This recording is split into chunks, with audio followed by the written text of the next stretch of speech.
So today, what we want to talk about is content marketing.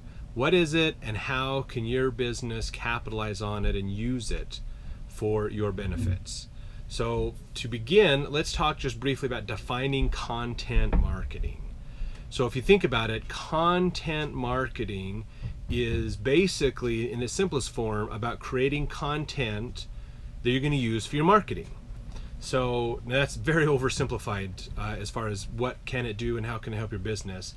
But content is, when we talk about content, we're talking about blog posts.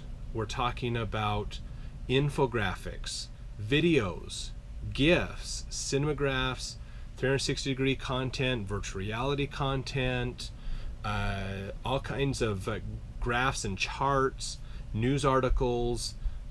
Even a Facebook post is content for your business. So when you think about content, it's creating a message, creating information that you can send out to people in several different types of formats. So if you are building content for your business, you're technically doing content marketing. The problem is if that's all you're thinking about content marketing, then you're missing the boat. Big time. So we need to make sure that you are doing it right. So let's talk more about this. So if you have questions about content marketing, what are good types of content to share? How can I use it for my specific business? Let us know. Leave us a message in the comments. We'd love to talk with you more and answer those questions. So content marketing. The first thing that you really want to understand before you even build the content, okay, so we want to go way back, not even talk about building the content itself. Let's go back to the very beginning. The first thing that you want to do, number one thing to do when you're building content, is understand your audience. Who is your audience? Who are they? Who does it you want to attract? And what do they want to see? What is interesting to them? So take some time and understand that audience. Very, very important. It sounds simple, and it honestly really is. What is the age demographics of your audience? Do they live in certain locations? Hobbies and interests? Are there certain magazines or publications or websites that they like to visit? Hobbies, what kind of family size? The more you understand who your customer is, and the more that you can target your content to those people. That will help tremendously. So quality of content is very, very important, because if people don't care to see it, then building it is somewhat pointless. So you want to build stuff that people are interested in, that they want to see. Some of that's a little hit and miss, kind of trial and error to dial that in. But if you take the time to really understand your customer first, then you can dial it in much, much faster. So if you are a services-based company, you want to look at, of course, who are the age groups I'm going after? Are you hitting new homeowners, renters? Are you going after people who are retired? Do they have kids? Are they in the working class?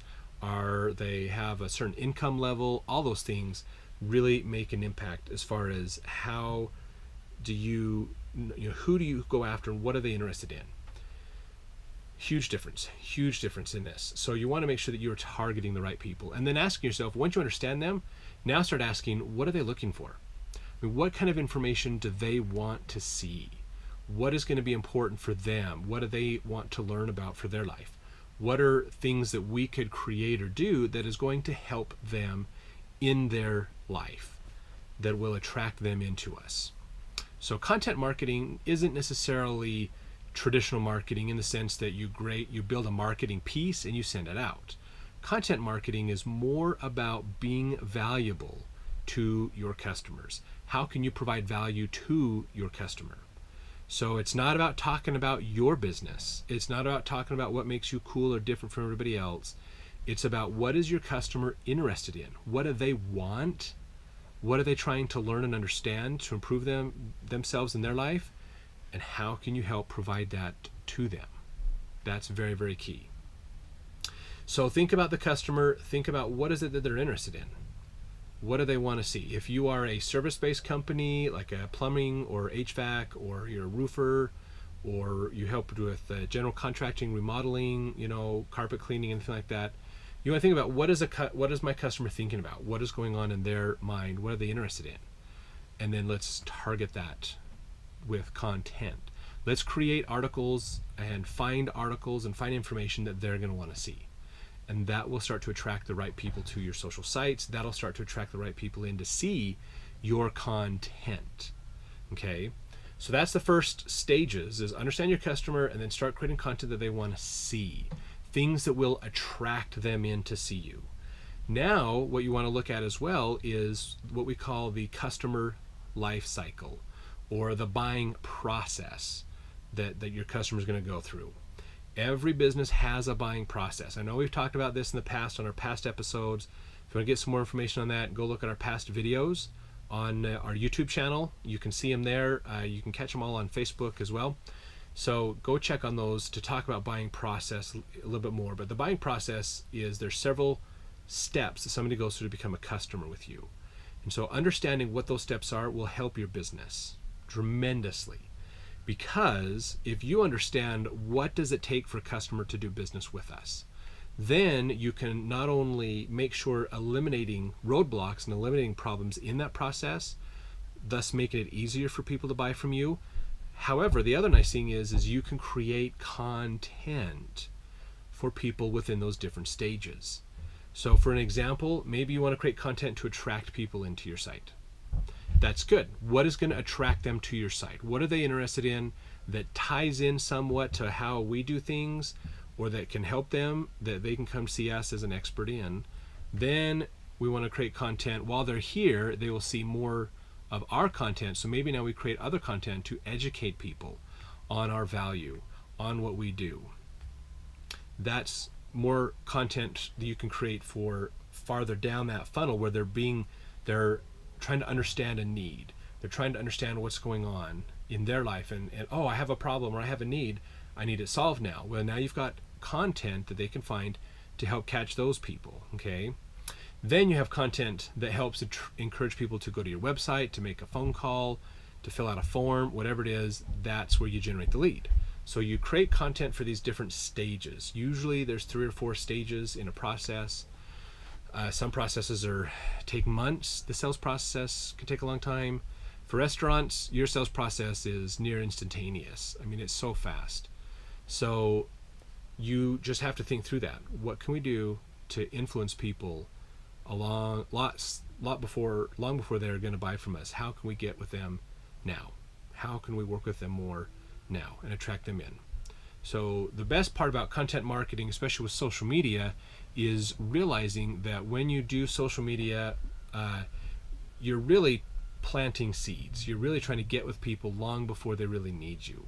You want to attract the people now that need you now, but you also want to attract people before they need you, because then once they do need you, you're the first one they think about. And now you can nurture those people along and work with them more than you ever have before. And that's really the beauty of content marketing, is accomplishing that, reaching those people. So think about your customer. What are they interested in? Bring them in. What stage of the process are they going to need to do? And these stages, you can do these stages all at the same time on your social site. So you can be talking like on your Facebook page or your Twitter account. You could be talking to people who are just barely finding out about you, as well as people who have known that you're there and are interested in something, as well as the people who are looking for help now. So if you think about it, on your social media sites, you can attract all the people. Now, if you want to, you can segment them by using your content. So maybe there's a form that they download. You get a free white paper or watch a free video, and that's a lead capture tool. And then you dump that into your email marketing, which is later down the funnel to get the people to buy. So you could set it up to use some different channels to attract those people and coordinate with them, or you can just have information for all types on your social networks. And you can really do both. A mixture of both is really a good thing to do. So now that helps you understand a little bit more about the content marketing side of things. Let's talk a bit more about types of content and how you can use these. Again, if you have questions about content marketing, how it can help you in your business, then let us know. We'd love to help answer those questions and work with you more on those. So with content, the type of content you use sometimes can be dictated by your customer. So if a goal of your content should be to help you create an experience with your business. You want people to have an experience. So if you are a restaurant, realize you're going to be talking to people all the time, letting them know about your restaurant, that you're here, your hours, your specials, your deals. You have a lot of content that's going to be very ongoing for the very early stage of a sales funnel for you, because you want people to know that you are there and you have these specials, and to encourage them when they're hungry to come in and see you. And then you want to create content to help them build an experience with you. So I'd recommend 360-degree videos or pictures of inside your restaurant. What is it like from a customer standpoint to walk in? Even make a video where just someone's walking in with a camera and everybody is interacting with them as if you're seeing it through the customer's eyes. Let's go sit down here. You can see their hands in front of them. Like this camera is like strapped to the side of their head, so you can't see them, but you can tell that you have a first person perspective with their hands. Maybe they're eating food, interacting with people, looking around. Things like that are fun to do, to encourage people to do that. Maybe you do a little video with your cooks in the back, talking about what their experience is, where they've been from, what's their favorite kind of foods, tips and advice on cooking certain types of foods, different things like that is great. Because again, it's about building an experience with your business. Building that experience before they even come in is very, very important. I can guarantee you, the more you build an experience before they come in, the more they will come in and the more they'll stay, especially if the experience they feel is the same when they get there. That's really good. Having that's that continuity of your message across all your platforms, basically, in your channels. So that's very important. So, and as an example, and I know I've used this as in the past, we had a business years ago that we worked with, and they built a product that helped with keeping bottles at a specific temperature all day long.